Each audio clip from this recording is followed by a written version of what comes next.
Welcome to Babuji Stories.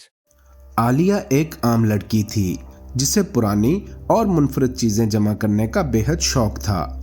एक दिन इसने अपनी दोस्त सना के साथ एक कदीम बाजार जाने का फैसला किया।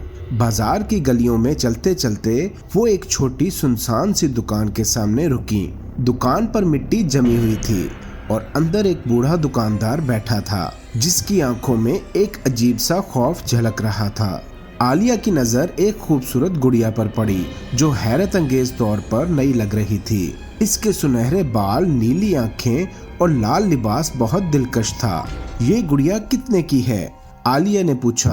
बूढ़े शख्स ने गुड़िया की तरफ देखा और सर्द लहजे में बोला, ये बेचने के लिए नहीं है, लेकिन मैं इसे खरीदना चाहती हूँ। ये बहुत खूबसूरत है। आलिया ने इसरार किया।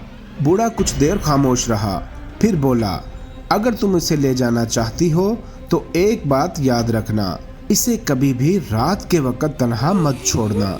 ये बात अजीब थी, मगर आलिया ने इसे मजाक समझा। इसने पैसे दिए और गुड़िया लेकर घर चली आई, मगर वो नहीं जानती थी कि ये फैसला इसकी जिंदगी को हमेशा के लिए बदलने वाला था। पहली रात आलिया ने गुड़िया को अपनी अलमारी में रख दिया, मगर आधी रात को इसे यूं लगा जैसे किसी के कदमों की आवाजें आ रही हों। वो चौंक कर जागी, मगर कमरे में कोई नहीं था। ये सिर्फ मेरा वहम होगा, इसने खुद को तसल्ली दी और दोबारा सो गई। अगली सुबह जब वो जागी तो हैरान रह गई।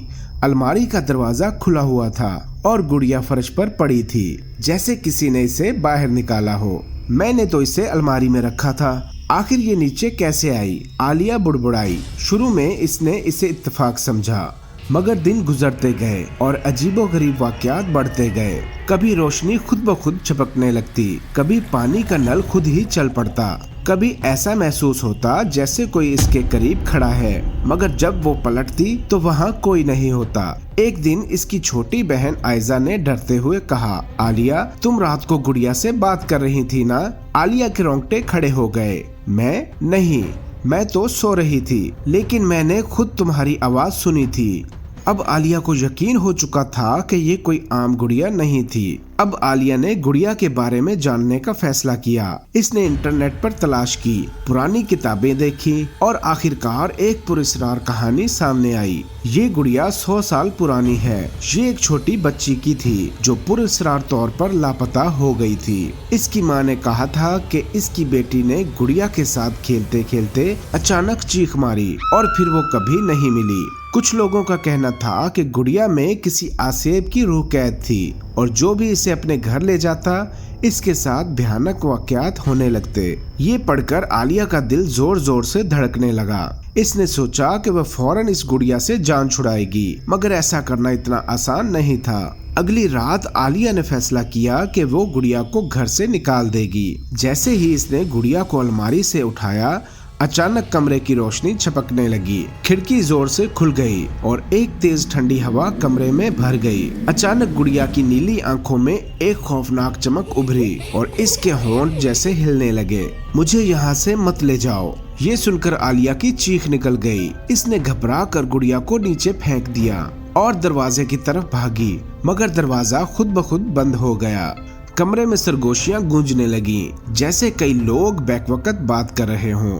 ये गुड़िया अब तुम्हारी है, तुम इससे छुटकारा नहीं पा सकती। आलिया ने हिम्मत जमा की और अपनी दोस्त सना को फोन किया। दोनों ने एक मौलवी साहब से रुजू किया, जिन्होंने कहा, ये गुड़िया नापाक है, इसे जहाँ से लाया था वहीं वापस छोड़ाओ। ये सुनकर आलिया और सना ने कब्रिस्तान जाने का फैसला किया, क्योंकि गुड़िया की असलियत वहीं दफन थी। रात के वक्त दोनों कब्रिस्तान पहुंचे।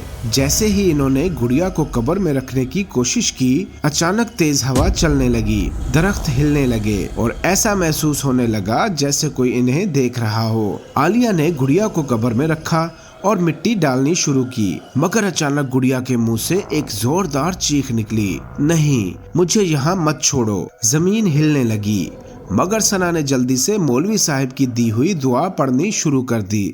जैसे ही दुआ खत्म हुई सब कुछ खामोश हो गया। गुड़िया की आंखों की रोशनी बुझ गई और हर चीज नॉर्मल हो गई। ये सब देखकर आलिया ने सुकून का सांस लिया। अगली सुबह जब आलिया उठी तो हैरानी से अलमारी की तरफ देखा। ये पहली रात थी जब अलमारी बंद थी, रोशनी ठीक थी और सब कुछ नॉर्मल लग रहा था। गुड़िया जा चुकी थी, मगर क्या वो हमेशा के लिए गई थी? आलिया को लगा था कि इसने इस खौफनाक गुड़िया से हमेशा के लिए जान छुड़ा ली है, लेकिन हकीकत इसके बिल्कुल बरक्स थी। चंद महीने गुजर गए और सब कुछ मामूल पर आ गया। आलिया ने इस वाक्य को एक बुरा ख्वाब समझकर भुला दिया, मगर किस्मत ने इसके लिए कुछ और ही सोच रखा था। एक दिन जब वो अपने कमरे में बैठी थी, अचानक इसके मोबाइल पर एक नामालूम नंबर से मैसेज आया। तुमने सोचा कि मुझसे जान छूट गई, मैं वापस आ गई हूँ। आलिया का दिल जोर से धड़का। इसने फौरन नंबर ब्लॉक कर दिया, मगर कुछ ही देर बाद इसके लैपटॉप की स्क्रीन पर खुद ब खुद एक फाइल खुल गई।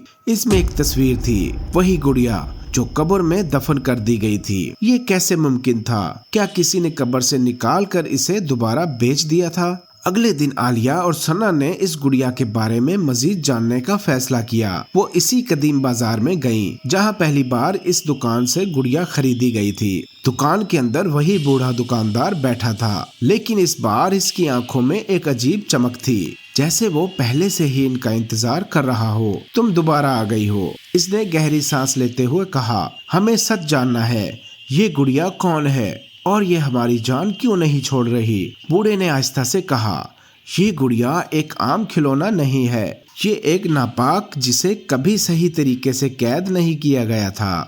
तुमने इसे कब्र में दफन तो कर दिया, मगर वो हमेशा किसी नए जिस्म की तलाश में रहती है और अब वो तुम्हें चाहती है। ये सुनकर दोनों के चेहरों का रंग उड़ गया। बूढ़े दुकानदार ने बताया कि ये गुड़िया दरअसल एक काले जादू का हिस्सा थी। 100 साल पहले एक जादूगर ने एक छोटी बच्ची की रूह को इस गुड़िया में कैद कर दिया था, मगर जब वो जादूगर मर गया तो इस गुड़िया की बदरूह आजाद होने की कोशिश करने लगी। अगर तुम्हें इससे जान छुड़ानी है तो तुम्हें एक खास रस्म अदा करनी होगी। कैसी रस्म? सना ने पूछा। तुम्हें चांद की 14वीं रात एक मखसूस कब्रिस्तान जाना होगा, जहां इस रूह की आखिरी रसूमात सही तरीके से अदा नहीं की गई थी। अगर तुमने रस्म मुकम्मल न की तो ये हमेशा तुम्हारा पीछा करती रहेगी। ये तुम्हारा पीछा करती रहेगी। ये तुम्हारा पीछा करती रहेगी। ये तुम्हारा पीछा करती रहेगी। ये तुम्हारा पीछा करती रहेगी।